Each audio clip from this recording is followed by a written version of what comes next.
Okay, here we have the Dutton Lainson strong arm winch, and here we have the Lift Boss winch. Let's just go over the pros and cons. So when you would want one or the other.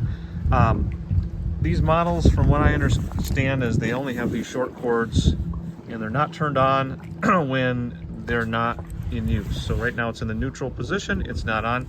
So this would work better if you have access, if you can touch the winch, right? And the other thing is they work good for pontoons.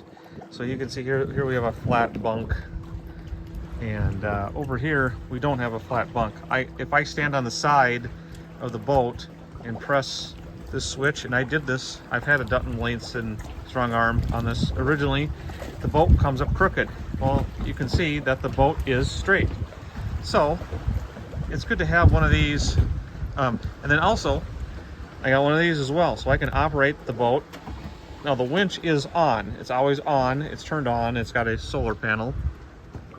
So if you look at the guy in boatliftanddock.com, he's mentioning to get the 20 watt when you go up frequently. Well, what he's referring to are these key models, these key turn models, and I've got one of those as well, where you always have to leave them on, because they'll need they'll need a lot more power if you take these up and down every day, because of that light is on all the time. This thing here is off. It's not using any energy at all. So having a 10 watt solar panel, it's keeping up plenty good. So even if you are up there all the time.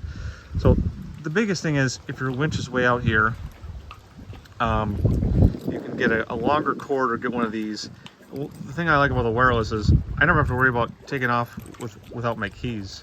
So that operates the winch. Again, I got the wireless fob as well, and this starts the boat, right?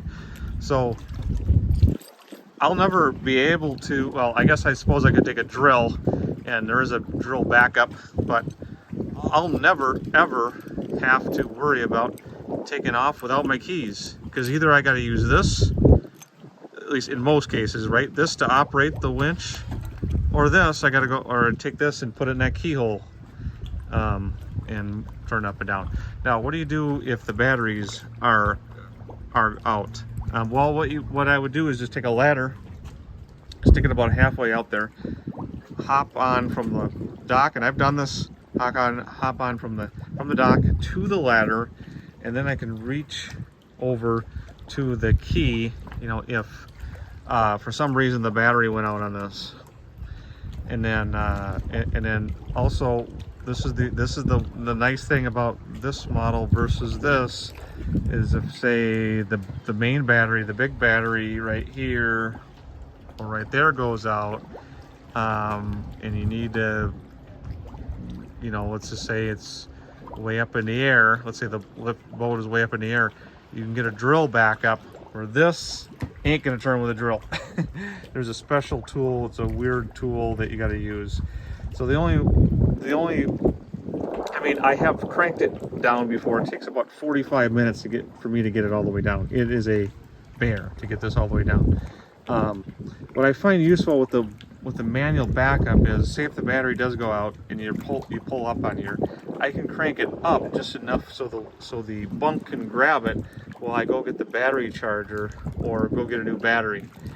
And that seems to be enough just to hold me temporarily. Where if I got this, I can use a drill and easily get it up and down. Honestly, it takes a while. This actually moves slower, which I was really surprised. So you're not going to move this with a manual tool.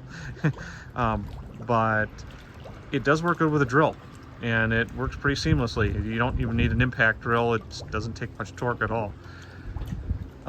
So those are kind of some of the pros and cons when you go over this. Again, this I would say is going to be more for your pontoon, and definitely you don't want to use it. You want to find one with a longer cord if your winch is out deep. Here, I can use this when it's out deep with either a longer corded model or the one with the wireless fob. Again, I like this because I never forget my keys when I go on the boat, and the boat always comes up straight. I just stand in the middle and use my wireless fob. So hopefully that helps.